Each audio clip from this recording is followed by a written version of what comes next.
Welcome students of MBA second semester. We are in continuation of business research method. हमने unit 1 business start research method का हम लोग पढ़ रहे हैं और बिजनेस रिसर्च मेथड में इसके पहले जो हम लोगों ने देखा था, जो हमारे टॉपिक्स जिससे रिलेटेड क्वेश्चंस पूछे जा रहे हैं, वो हमारा रिसर्च को हमने इंट्रोड्यूस किया, उसका ऑब्जेक्टिव क्या है, उसका एप्लीकेशन मार्केटिंग में क्या है, प्रोडक्शन डिपार्टमेंट में क्या है। जो बेसिकली ये दोनों डिपार्टमेंट मेन हैं कि कोई कंपनी कोई प्रोडक्ट बनाएगी और मार्केटिंग वाला उसका मार्केटिंग करेगा तो वो बिकेगा। तो ये दोनों डिपार्टमेंट्स बहुत ही मेन है, इसलिए इसमें रिसर्च बराबर चलते रहते हैं इन दोनों डिपार्टमेंट में। तो इसमें हम लोगों ने डेफिनेशन को देखा, साइंटिफिक डेफिनेशन देखा, इम्पोर्टेंस क्या है रिसर्च का और उससे रिलेटेड कुछ डिफिनेशंस, और मोस्ट इम्पॉर्टेंट उसकी ज़रूरत क्या है रिसर्च की, क्यों है, ये हम लोगों ने यहाँ पे देखा था। तो अब हम रिसर्च के टाइप्स, जो कि टाइप्स ऑफ रिसर्च या कैटेगरी ऑफ रिसर्च करके क्वेश्चंस बराबर पूछे जाते हैं, इनके अलग अलग टाइप्स के ऊपर क्वेश्चन बनते हैं और पूछे भी जाते हैं। तो अब हम यहाँ पे देखें टाइप्स ऑफ रिसर्च को हम स्टडी करें। तो research can be classified in many different ways on the basis of methodology of research, the knowledge it creates and user group and the research problem, its investigation। मतलब जिस भी तरह का situation होगा, जिस भी तरह की प्रॉब्लम होगी, जिस भी तरह का ऑर्गेनाइजेशन होगा, जिस भी तरह का सिचुएशन फेस किया जा रहा हो, उसके आधार पे अलग अलग तरह के रिसर्च के टाइप्स यहाँ पे देखने को मिलेंगे। तो सबसे पहले जो है बेसिक रिसर्च, या इसको हम कहते हैं फंडामेंटल रिसर्च। तो बेसिक रिसर्च या फंडामेंटल रिसर्च हमारा लार्जली ये कंडक्ट किया जाता है कि नॉलेज के इन्हांसमेंट के लिए। It is for the enhancement of knowledge and in research which does not have immediate commercial potential. मतलब कि जैसे आज हम कोई चीज़ पढ़ रहे हैं, आप कोई चीज़ पढ़ रहे हो, तो बेसिकली ये आपका नॉलेज बढ़ रहा है, बट अभी अभी इसका तुरंत यूज हो ही जाए ये भी ज़रूरी नहीं है। तो इसलिए इस तरह के रिसर्च जो कि हम अपने नॉलेज बैंक को बढ़ाने के लिए, अपने नॉलेज का लेवल बढ़ाने के लिए करते हैं, और जिसमें हमारा अभी तुरंत उसका यूज़ नहीं होता है हमारे लाइफ में, या तुरंत उसकी पोटेंशियल कमर्शियलाइजेशन नहीं है, तो ऐसे रिसर्च को हम बेसिक रिसर्च कहेंगे। रिसर्च विच वॉज जैसे done in human welfare, animal welfare, plant kingdom welfare, ठीक है, इट इज़ कॉल्ड बेसिक या प्योर या फंडामेंटल। जो हमने कहा अभी कि इसको प्योर रिसर्च या बेसिक रिसर्च या फंडामेंटल रिसर्च के नाम से भी हम जानते हैं या कहा जाता है, ठीक है।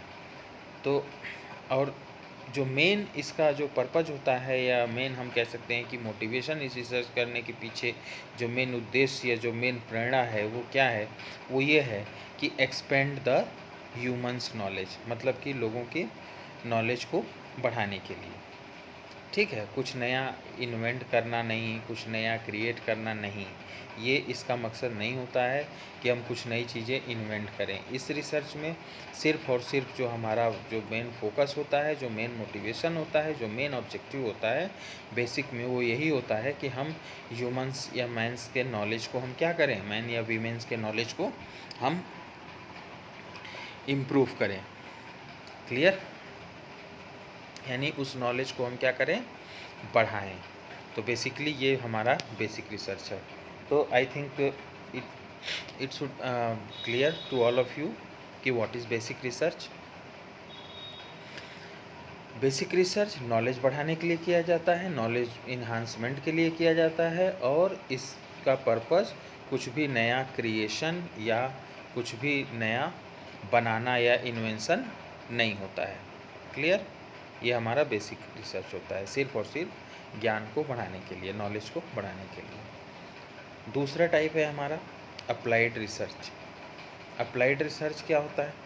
अप्लाइड रिसर्च बेसिकली जो प्रैक्टिकल प्रॉब्लम होते हैं, जैसे मॉडर्न वर्ल्ड में जो आजकल जो ऑर्गेनाइजेशन चल रहा है, काम हो रहा है, तो मैनी प्रॉब्लम्स जो कि हमें तो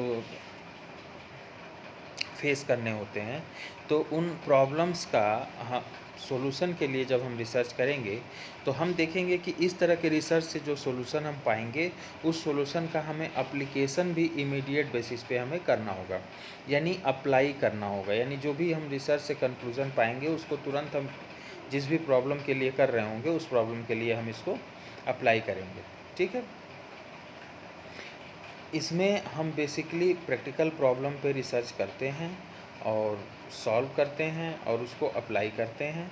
तो the goal of applied research is to improve the human condition. यहाँ पे वहाँ पे क्या था, बेसिक रिसर्च में to improve the human knowledge, but यहाँ पे क्या है, यहाँ पे है ह्यूमन कंडीशन को इम्प्रूव करना, यानी उसके द्वारा फेस किए गए प्रॉब्लम से रिलेटेड रिसर्च करके और उस प्रॉब्लम का सॉल्यूशन उसको दे दो ताकि उसकी जो कंडीशन है वो इम्प्रूव हो जाए। क्लियर?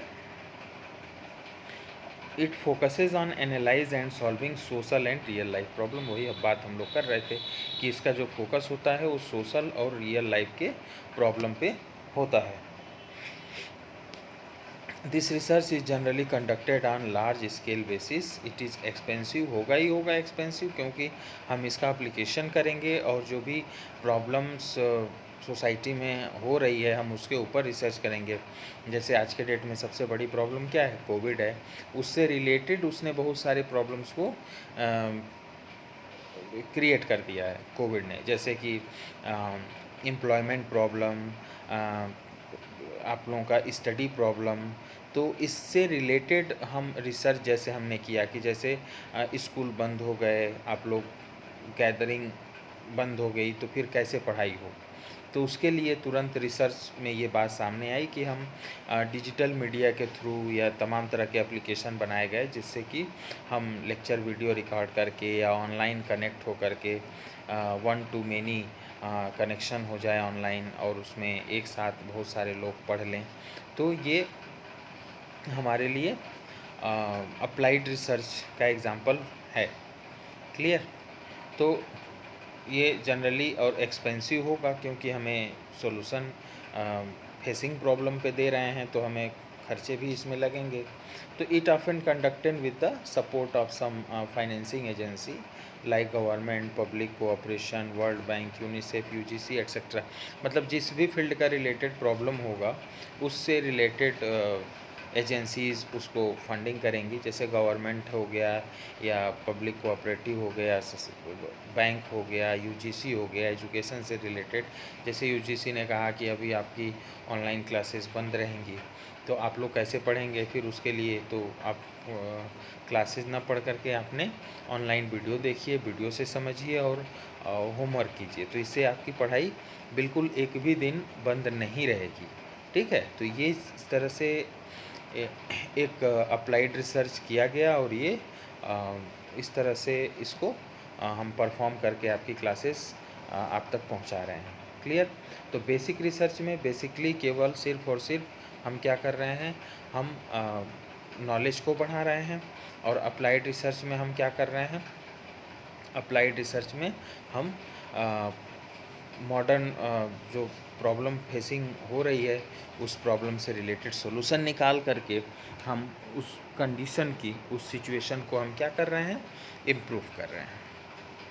क्लियर?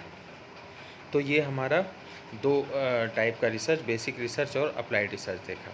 तीसरा है जो यहाँ पे लिखा हुआ है, अब देखेंगे, प्रॉब्लम ओरिएंटेड रिसर्च। जैसे बहुत सारे सिचुएशन या ऑर्गेनाइजेशन बहुत सारे प्रॉब्लम्स को फेस करते रहते हैं, बट वो प्रॉब्लम क्या हैं वो उसको नहीं जान पाते हैं। मतलब उन किसी न किसी प्रॉब्लम के एग्जिस्ट करते रहने की वजह से उनकी परफॉर्मेंस, उनका जो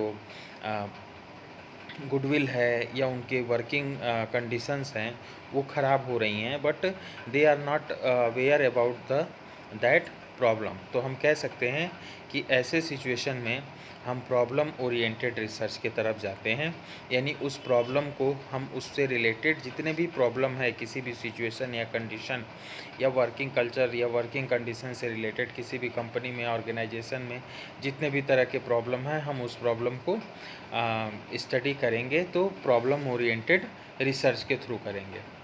ठीक है।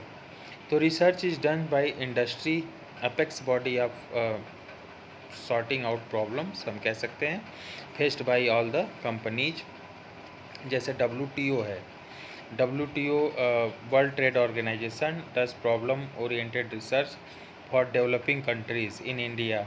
जैसे जो विकासशील देश हैं, डेवलपिंग कंट्री हैं, जैसे इंडिया है, तो agriculture and processed food export development authority यानी एपेडा, ये भी एक बॉडी है, agriculture and processed food expert development authority, जिसको हम कहते हैं एपेडा। इस बॉडी के द्वारा एग्री इंडस्ट्री के बेनिफिट के लिए इससे रिलेटेड प्रॉब्लम ओरिएंटेड रिसर्च समय समय पे किया जाता है, जिससे कि क्या प्रॉब्लम आ सकती है उसका हम सॉल्यूशन दें। ठीक है। प्रोसेस्ड फूड इंडस्ट्री आज के डेट में आप देखे होंगे कि जैसे पहले बहुत ज़्यादा जो वेजिटेबल्स होते थे, या जैसे सपोज करिए एग्जांपल में हम पोटैटो की बात करें, तो पोटैटो को बहुत दिन तक रखना संभव नहीं होता था, और बहुत सारा जो पोटैटो पैदा हुआ बट वो मार्केट में नहीं पहुंच पाया, और किसान के पास उसकी स्टोरेज फैसिलिटी नहीं थी कि वो उसको उस तरह के इन्वायरमेंट में रख दे, और इतना जो जैसे होता है ना कि हर ज़िले में या हर ब्लॉक में इस तरह के स्टोरेज, कोल्ड स्टोरेज गवर्नमेंट की तरफ से बने होते थे, या किसी प्राइवेट बॉडी के तरफ से, तो वहाँ पे ले जाके रखते थे, फिर उसके कुछ चार्जेस पे होते थे, और वो उतने दिन तक वो सामान उन स्टोरेज में रखे रहते थे। बट ये बहुत ज़्यादा उसकी फैसिलिटी नहीं मिलती थी। तो एक ये भी जब रिसर्च हुआ, प्रॉब्लम तो हुआ कि हम अगर प्रोसेस्ड फूड की तरफ जाएं, यानी जैसे आलू है, आलू को हम 6 महीने नहीं रख सकते हैं, लेकिन अगर आलू का चिप्स बना करके हम पैकेट में भर दें तो वो 6 महीने 8 महीने के लिए हम उसको रख सकते हैं। तो ये क्या हो गया, एक प्रोसेस्ड फूड, मतलब कि हम जैसे किसी चीज़ से नूडल्स जैसे आटे से बना दिया, आटा को हम बहुत दिन तक नहीं रख सकते, लेकिन उसका नूडल्स बना करके हमने मार्केट में उसको सप्लाई कर दिया। तो इस तरह से ये सब इस पे रिसर्च बराबर होता गया, और इस तरह से ये सब प्रॉब्लम्स निकल के सामने आई, तो उसको दूर करने के लिए तरह तरह के सॉल्यूशन की तरफ हम जाने लगे। तो as the name indicates, problem identifying researches are undertaken to know the exact nature of problem that is required to be solve. कि मतलब किसी भी तरह के सिचुएशंस, कंडीशन में जो एग्जैक्ट प्रॉब्लम आ रही हैं उसको कैसे सॉल्व करना है, उस प्रॉब्लम के एग्जैक्ट नेचर को जानना। मतलब कि हम कह सकते हैं प्रॉब्लम ओरिएंटेड रिसर्च बेसिकली एक प्रॉब्लम आइडेंटिफिकेशन रिसर्च होता है, जिसमें हम प्रॉब्लम को आइडेंटिफाई करते हैं। Clear? And here one clarification is needed when we use the term problem. It is not a problem in true sense. It is usually a decision making dilemma. ठीक है। Research के लिए जैसे कि जब हम रिसर्च में हमने बताया कि प्रॉब्लम मीन्स कि every time not it is not necessary that the problem indicates every time that is a kind of problem indicate that the because ki lot of alternatives are available over here, and the manager may get confused to take the exact and appropriate decision, so that is also a problem, and that is would be indicate with the term problem in the management. So the problem is usually a decision making dilemma, or it is a need to tackle a particular business situation. ठीक है। तो ये situations business dealing situations को भी हम problem कह सकते हैं। तो ये भी प्रॉब्लम जब आएगी तो इसको प्रॉब्लम ओरिएंटेड रिसर्च के थ्रू हम सॉल्व करेंगे कि मैनेजर के लिए कोई कन्फ्यूज़न ना हो, और it could be a difficulty और एन अपॉर्चुनिटी। तो ये भी एक प्रॉब्लम हो सकती है कि हम जैसे किसी काम को करने में हमें कुछ डिफ़िकल्टी आ रही है, या किसी अपॉर्चुनिटी को ग्रैब करने में हम कैसे उसको ग्रैब कर लें, तो ये भी एक प्रॉब्लम है कि अगर हम किसी अपॉर्चुनिटी को ग्रैब नहीं कर पा रहे हैं तो ये भी हमारे लिए प्रॉब्लम है। ऐसा नहीं है कि हम कैपेबल नहीं हैं, हो सकता है हमारे पास रिसोर्सेज नहीं है, या हो सकता है हमारे पास वो टेक्नोलॉजी नहीं है, तो या कुछ और रीज़न हो सकता है। तो क्या क्या रीज़न हो सकता है, जैसे कि हम किसी प्रॉब्लम को नहीं किसी अपॉर्चुनिटी को नहीं हम ग्रैब कर पा रहे हैं, या सिचुएशंस को हम ईज़ी वे में नहीं कर पा रहे हैं, तो ये भी हमारे लिए एक प्रॉब्लम होगा। तो ये प्रॉब्लम ओरिएंटेड रिसर्च कहा जाएगा, जिसमें हम प्रॉब्लम की बात करेंगे। तो अब इसके बाद आता है हमारा प्रॉब्लम सॉल्विंग रिसर्च, यानी कि जैसे प्रॉब्लम हमें मिल गया, इंडिविजुअल कंपनी के पास प्रॉब्लम फेस कर रही है किसी भी चीज़ के लिए, तो हम उसमें उसको सॉल्व करने के लिए जैसे हम जो रिसर्च करेंगे वो हमारा प्रॉब्लम सॉल्विंग रिसर्च होगा। जैसे मार्केटिंग रिसर्च या मार्केट रिसर्च, या कह सकते हैं अप्लाइड रिसर्च, ये सब हमारा प्रॉब्लम सॉल्विंग रिसर्च होगा। जैसे वीडियोकॉन कंपनी ने इंटरनेशनली एक रिसर्च कंडक्ट किया, तो कस्टमर सेटिस्फेक्शन लेवल को जानने के लिए, कि उसके कस्टमर सेटिस्फाई नहीं थे, तो भाई एक प्रॉब्लम हुआ उसका, तो उसके सेटिस्फेक्शन लेवल को जानने के लिए, and it will be problem solving research. और उसने सेटिस्फेक्शन लेवल को स्टडी किया, तो उसको पता चला, फिर उसने उसको सॉल्व किया। तो in short the main aim of problem solving research is to discover some solution for some present, मतलब कि प्रैक्टिकल जो पॉजेस कर रहा है, जो प्रॉब्लम्स करेंटली जो प्रॉब्लम फेस कर रहे हैं, उसके सॉल्यूशन के लिए जब हम जाते हैं तो हम इसको कहेंगे प्रॉब्लम सॉल्विंग रिसर्च। तो अभी हम लोग नेक्स्ट हम लोग क्वालिटेटिव और क्वांटिटेटिव रिसर्च को देखेंगे, और फिर क्राइटेरिया ऑफ गुड रिसर्च क्या है, जो कि एक इम्पॉर्टेंट टॉपिक है। तो अभी हम लोग इसको वाइंड अप करते हैं। Thank you. इससे रिलेटेड जो भी टाइप्स अभी आज आपने पढ़े, इसको आप लोग